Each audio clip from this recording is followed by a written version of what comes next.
vanogwara mudzimudzoka kwazwai vakuruwe. Vana vanogwara mudzimudzoka kwazwai changamire. Vana vanogwara mudzimudzoka kwazwai vakuruwe.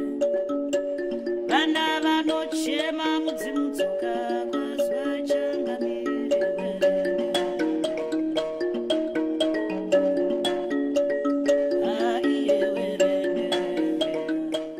And I've had deep dreams. I remember one, for example, where I was traveling and flying, but I wasn't like I was flying myself, physically flying and seeing things. And at the time when I had the dream, I was like, I don't know, 18, 19 years old. And it was later explained to me that it meant that I was going to travel many places. And this is before I'd actually started really traveling. And the really funny thing is that like a year or two later, for sure, it started just being, you know, come here, come there, come there, come there. So dreams are very deep.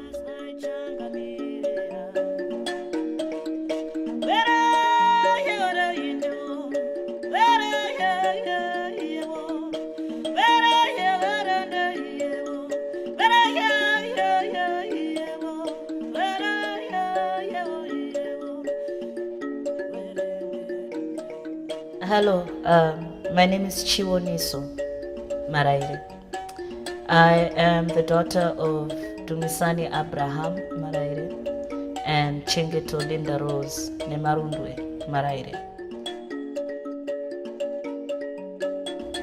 Okay, so our totem is Bonga Chiwa Mwirangwa. It's a cat of the forest, it's like a wild cat.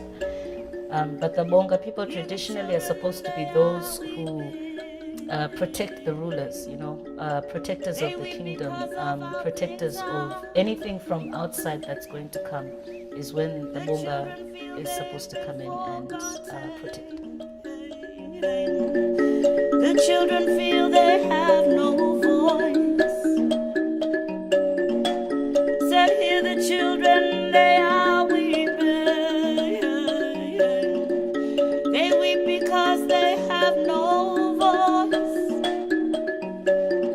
Said the children feel they've been forgotten. The children weep because of how things are. Like I remember, or sometimes I'll hear like a voice, you know, I get that quite often as well. Like the song Mai, which is a song that a lot of people love, that I wrote about my mom. And my mom, you know, it's always difficult when you lose someone, especially when you're young, and let's say it's a parent, it's very difficult. And when my mom passed away, I was pregnant with my first daughter, and I just had her, and then my mom passed away a few months later. And I was walking down the street the one day, and the trees, the breeze was flowing, you know, and the trees were just going like this, shh, and I could hear the leaves just going shh. And then all of a sudden I heard a voice go, Chiwoniso, and I thought, you know, so I kept on walking and going. And then like a minute later or something, again I hear Chiwoniso, and then again third time Chiwoniso. So then, you know, I went home and I thought about it. And then she starts talking to me and she's saying, it's okay, I know that, you know, you're hurting, but I'm here, I'm with you, I'm not gone. You know, I've just gone to a different place, but I'm still with you. And that's how I wrote the song Mai.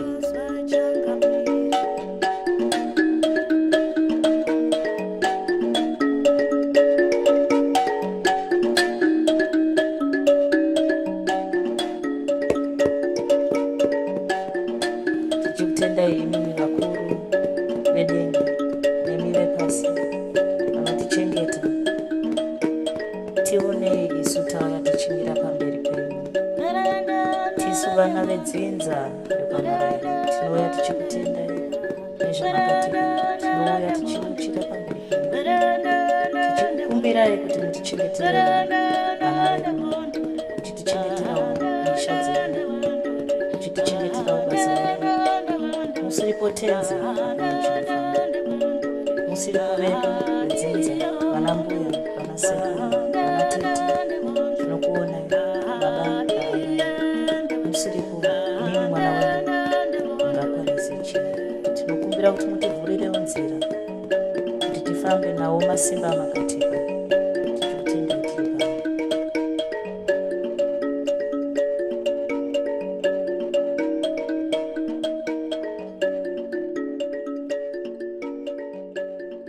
As artists, there's different ways in which we create what we do.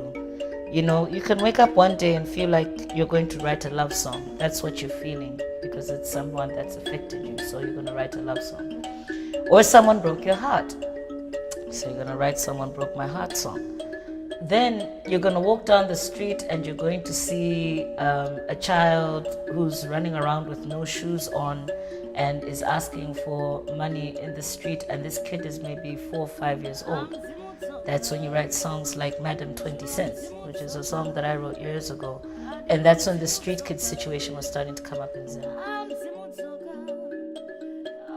Songs and music change according to the time, you know, according to what's going on at that time.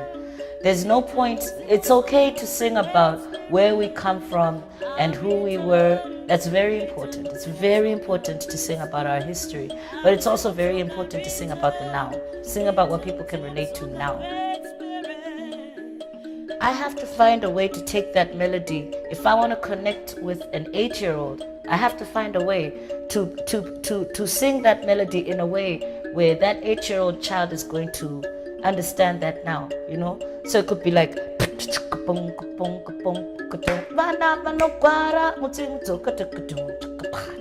know what I mean? And you got the drums going and you still have the meter going on. You haven't changed the melody.